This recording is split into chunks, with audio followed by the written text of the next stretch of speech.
vile tulikuwa naambiwa. Oh, you should not talk about money. Come on, man. You always say this, huh? I was happy that I was making good money those days when I was working in corporate, because I could do a lot of things. I was able to build for my grandpa. I couldn't do that when I was earning 35,000 Kenya shillings at Equity Bank, right? So it's good that I was making good money. Okay, I've been able to build for my mom a very nice home.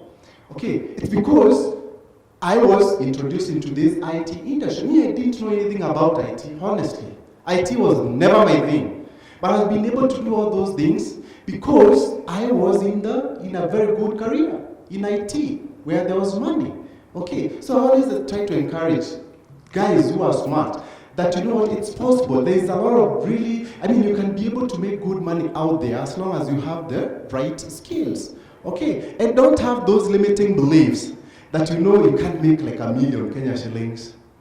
Okay, thinking that, oh, that is for someone else, not me. No. Okay, you can do it. You just need to have the skills that most people don't have, and you'll be there. Now, I was saying, even like earlier when I was saying Indians make about 100,000, Nigerians about 60, Kenyans are not even close.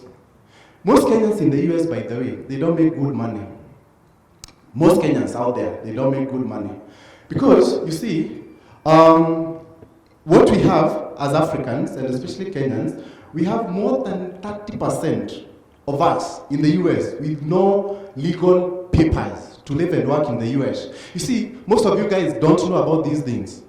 And once you land in the US, you realize that immigration papers is one of the biggest problems or issues that you're going to face when you land in the US. Those guys who are going in January, please take note of that. You'll start hearing, hata kutoka kwa watu wenye wako huko, immigration papers. How do you live and work in the US? You're going there as a student. Now, how do you transition now from being on a student visa to actually living and working in the US?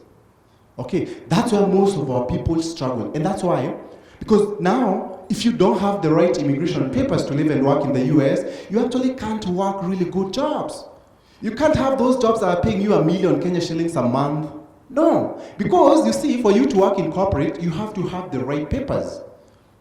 If you don't have the right papers, no one will employ you. Even us, we can't employ you. You have to have the right papers.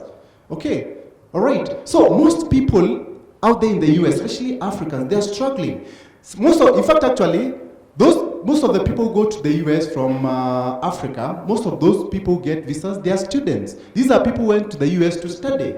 But now, they can't work in good jobs because they don't have the papers. Maybe they went there, they dropped out of school, they were not able to figure it out. Like, for example, the way I was able to, okay? So that's really what we want basically in this Kenya Lift program is to show you the way, show you also how to get those papers, okay? Help you find those jobs. Okay, there's a way out. Most people actually, unfortunately, most Kenyans, most Africans out there, they don't get their papers through employment. And there's a way through employment that you can get papers. Then that's really what we want to do if you really want to live in the US. If you want to come back, that's fine. But if you want to live there once you graduate from school, you have to find a way of living there. How do you do that? You have to find companies that are willing to sponsor you to live and work there. Okay? And that's really what we want to achieve in the Kenya Airlift program. We don't want anybody who is in this program to go there and start struggling, especially with papers issues. Because the moment you start struggling with papers, you'll also struggle with jobs. Because you won't get a good job, you're going to be getting these jobs that pay you under the table. Job ya sijui ya kuosha wapi, sijui nini, all those kind of jobs. Those are the jobs that a lot of people do because they don't have papers. That's why our median household income for us Africans, it's low compared to Indians. Okay, because most of us, they don't have the papers. The US government actually gives about 85,000 employment-based visas every year, and 140,000 employment-based green cards every year. But out of that, do you know Kenyans, how many get those H-1B visas and employment-based green cards? In hundreds, not even thousands. Okay, and for example, employment-based green card, the US government divides those 140,000 employment-based green cards per every country equally, and each country gets about 9,800.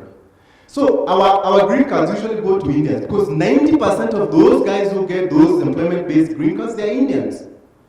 We guys are lucky because, in fact, actually, as we speak, for an Indian nationality to get an employment-based green card, it will take them about 15 years. 15 years for them to become a green card holder. And you know, in the US, if you really want to live and work in the US, your main goal is to actually get that green card. That's the goal. Because that one, it will make you live there without any conditions. It takes them 15 years because there are so many of them who want these. So many of them. But as Kenyans, you don't have many. Very few of us are looking for those employment-based green cards. So our green cards, they go to Indians. The green cards of the Tanzanians, Indians. Ugandans, Indians. Everybody, Indians. And still, they are not enough for them.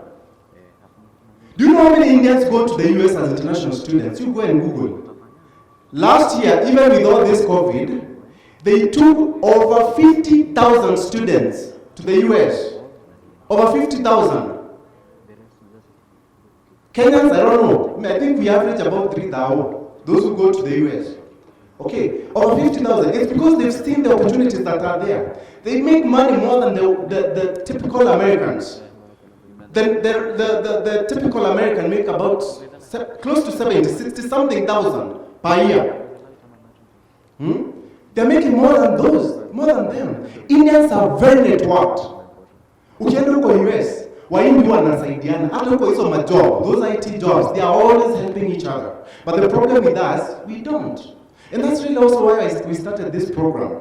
Because I saw how our people are struggling. Rarely you find Kenyans working in tech space in the US. Rarely. And that's where this is one of the industries where there is money. Okay, you rarely find them. Okay, so we started thinking, how can we help each other? We need to be together. We need to network, man. Okay, even those guys who are going to the US, I've always told them, you know me, I used to house them in my house, but my house is so small, so I can't house them anymore because now we are growing big. You're watching Success with Bob Mwiti show presented to you by Appstech America. Appstech America is a consulting company that helps immigrants find amazing higher education and job opportunities in the tech industry in the United States. You can find our programs by going to www.appstechamerica.com. Appstech America will wake you up to the unlimited potential within you. So last August, I had to get them an Airbnb somewhere by the beach for them to stay there for about 5 days. But I think we're gonna have to think about how we're gonna be doing these things because we are growing bigger and bigger and bigger. So initially I used to have them in my house, but so what we're trying to do is, even for those two guys who used to come to where we live, we used to want to bond and be close together, yeah. Start thinking of helping each other because we are very fragmented as a community, yeah. Ukienda huko US Wakenya wasaidianangi, Africans rarely.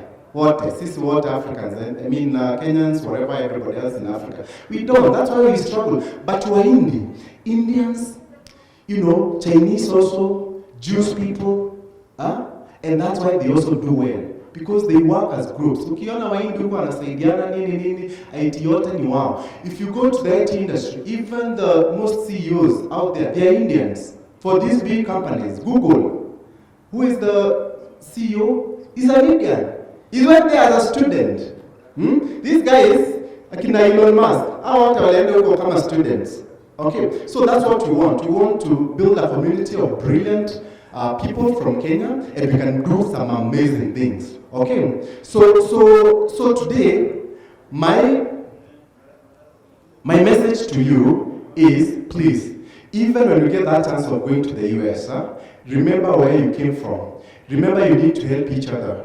When you are huku, tunaambia what needs to be done before we get there. Remember also, Bob can't do these things alone. I can't do this with DMK alone. You guys, we need to help us also. Okay, mkienda huko, if you find opportunities, for example, because you don't know, some of the things that we've realized, for example, some of the opportunities that we've known, like for example at IS, we didn't know that until the students went there in LC and NIS. We realized that there's a lot of GA positions there. that they offer. So we want you guys, as you go to these schools, you tell us what's going on. How do you find this and this and this and this? That's how we want to help each other. Okay? And then when wanaenda, tukianza kutafutia makazi, tunasema, okay, tumepata kazi like this, like this, like this.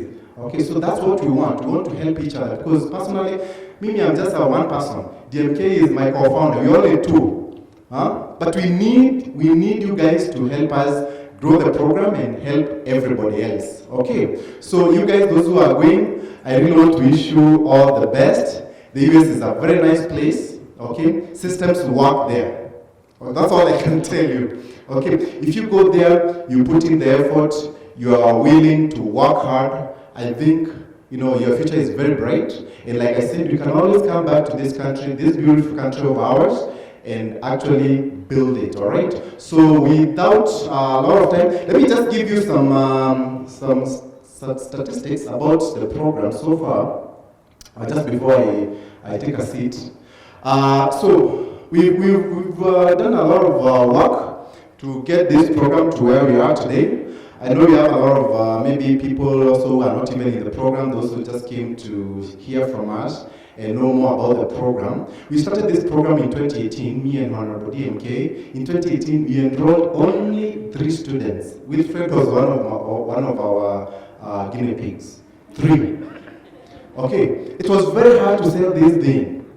Okay, because you see, when you are small and you are starting, no one will believe in you. And I really want to thank you guys because we are still in our infancy, and you believed in us that you can actually be able to take you to America, go out there, look for opportunities over there.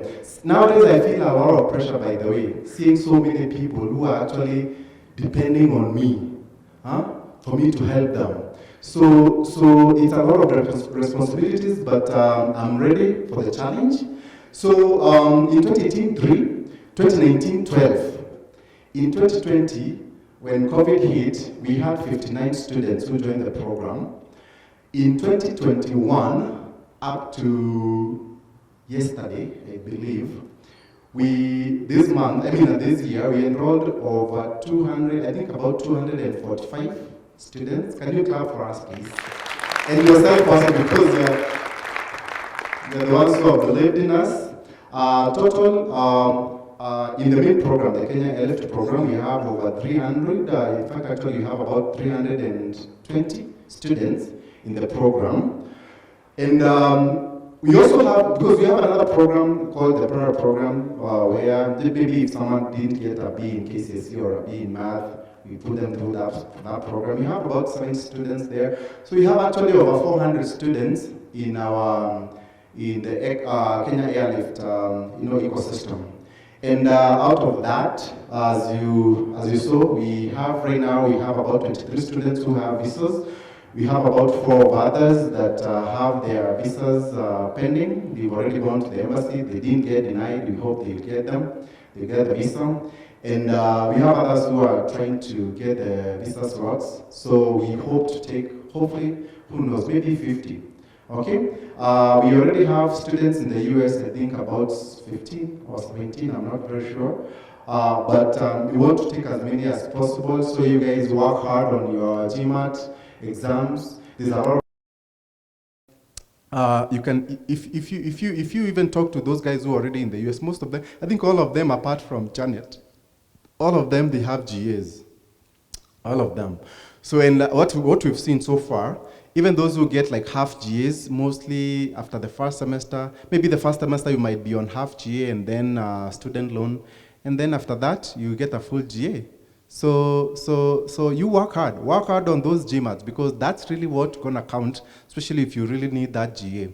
But on the other hand, you still have the student loan from our lending partners, so we are happy that that is working out, okay? And also we are happy that a lot of us are getting visas. And again, for those who didn't get visas, the few of us who haven't received them, I think we are like 4 students so far in the program since we started in 2018. I just want to ask you guys to believe that you'll be able to go to the US in the near future. So that's pretty much it. I'll be going back to the US this coming January on the 4th. But I'll be here again, God willing, in maybe in June. I need to help my brother here, DMK, to win that seat. So I should be, I should be here for his campaign, okay? And because we need him. We need him to be in the government, okay? And hopefully, Honorable DMK, I hope soon you'll be able to scale the ladder and be up there for you to be able to have influence so that you can be able to take this program to the next level. So we hope we'll be here in summer so that also we can help him win the election and also work with you guys so that we can take you to the US for August. So thank you so much.